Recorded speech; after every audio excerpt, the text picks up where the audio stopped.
California has become the first state to sue the Trump administration over its sweeping tariffs. The lawsuit contends that President Trump lacks the authority to unilaterally impose the new levies. No state is poised to lose more than the state of California. Democratic Governor Gavin Newsom argues his state, the world's fifth largest economy with industries from tech to agriculture, stands to lose billions.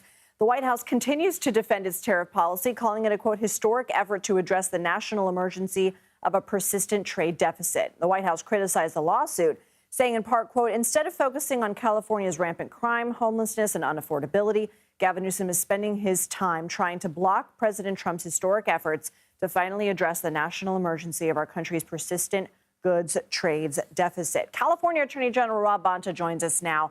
Attorney General Bonta, thank you for your time. Honored to be with you. Thanks for having me. You and Governor Newsom said Wednesday no other state will be impacted more by these tariffs. How so?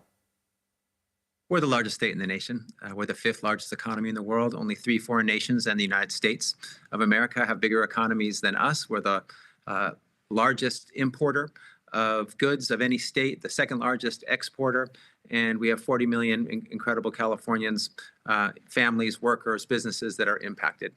California has enormous purchasing power. We are impacted as well because the costs of goods impacted by these tariffs are rising. And so there's so much at stake for us.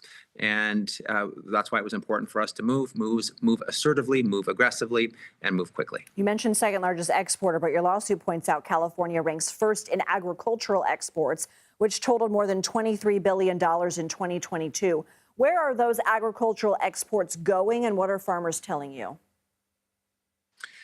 The exports are in world demand, so they go all over the world. Our 3 biggest trading partners, of course, are China, Mexico, and Canada. So there's a lot of trade between those nations. The tariffs impact those nations for sure. And the farmers, including the farmer at whose home or at whose farm we were at yesterday in Ceres, in the Central Valley in California, Christine talked about the massive impact on her family farm that she's trying to keep afloat, the existential threat to her farm and her business. And that is not uncommon. We have farmers, we have businesses, we have mom and pops, we have people with a dream who've been keeping their business afloat, who are now facing the existential threat of shuttering their doors.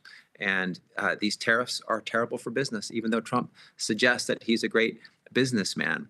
The business community wants certainty, wants predictability. They've gotten chaos and uncertainty. The American people and Californians want lower costs. That's what they screamed during last election. Tariffs are raising their costs. And by the way, they're unlawful. And they're illegal. Attorney General, why do you argue that the president cannot use the International Economic Emergency Power Act here?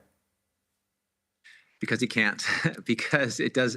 The word tariff is not mentioned anywhere in the International Emergency Economic Powers Act in nearly 50 years since the IEEPA started in 1977 and was first passed.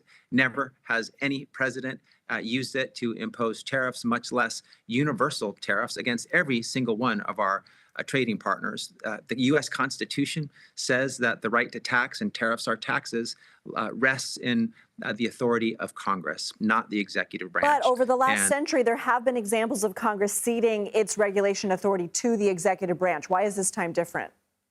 Yeah, absolutely right. And when the authority is clear and that delegation from Congress of tariff passage authority to the executive branch is clear, then it may happen. The IEEPA is not just not clear, it doesn't have any mention of a provision of tariff authority to the President of the United States. So the authority that he relies on for issuing these universal tariffs against every single one of our trade partners has no mention of the word tariffs, does not give him tariff imposition authority.